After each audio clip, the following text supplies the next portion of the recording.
माया की प्रगाढ़ता क्या वास्तव में सबसे ज्यादा है? माया का काम है फंसाना।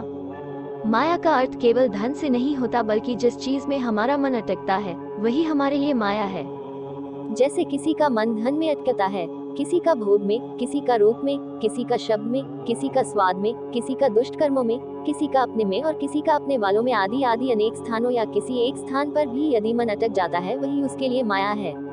माया ईश्वर की शक्ति है जो संसार को चलायमान रखती है। बड़े बड़े ऋषि मुनि भी माया को समझने में सक्षम नहीं है। आखिर माया क्या है और माया की प्रगाढ़ता कितनी है, इसको समझने के लिए एक बहुत ही सुंदर वृतांत का चर्चा करते हैं। देवर्षि नारद ने एक बार विचार किया, आखिर माया क्या है? जिस माया ने पूरे जगत को भ्रम में डाल रखा है, उसमें ऐसा क्या है? मुझे ये जरूर जानना चाहिए।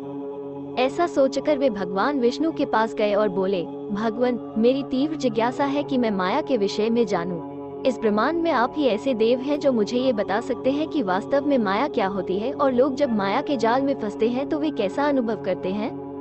भगवान विष्णु नारद की जिज्ञासा समझ गए, बोले, जरूर बताएंगे, थोड़ी प्रतीक्षा करो। इस बात को कुछ दिन बीते।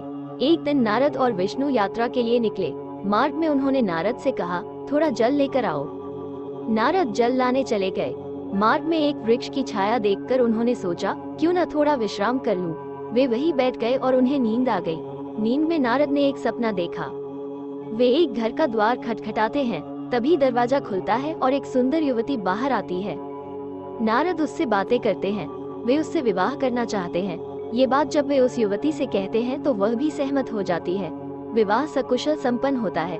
कुछ साल बाद उन्हें 3 पुत्र होते हैं। बड़े आनंद से जीवन बीत रहा था कि एक दिन तेज बरसात होती है। नारद का घर बरसात सहन नहीं कर सका और पानी के बहाव में चला गया। उनकी पत्नी और बच्चे भी उसी में बह गए। नारद उस दृश्य को देखकर बहुत दुखी होते हैं और उनकी आंखों से आंसू निकलने लगते हैं। नारद का ये रोना सिर्फ सपने तक ही सीमित नहीं रहा और वे हकीकत में रोने लगते हैं। तभी उनकी आंखें खुल गईं। न कहीं बारिश थी, न पत्नी बच्चे, न बाढ़। सामने भगवान विष्णु विराजमान थे। भगवान विष्णु बोले, नारद, तुम जानना चाहते थे कि माया क्या होती है, लोग उसके वशीभूत होकर क्या क्या करते हैं। सपने में तुमने जो देखा, माया वही होती है। ये जगत मायापति की माया है। हम सब लोग उसी के अधीन हैं।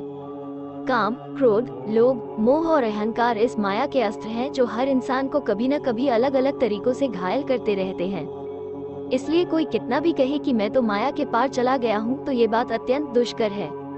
इसके रंग रूप अनेक हैं। भांति भांति के तौर तरीकों से इसे सबको मोहित करना खूब आता है।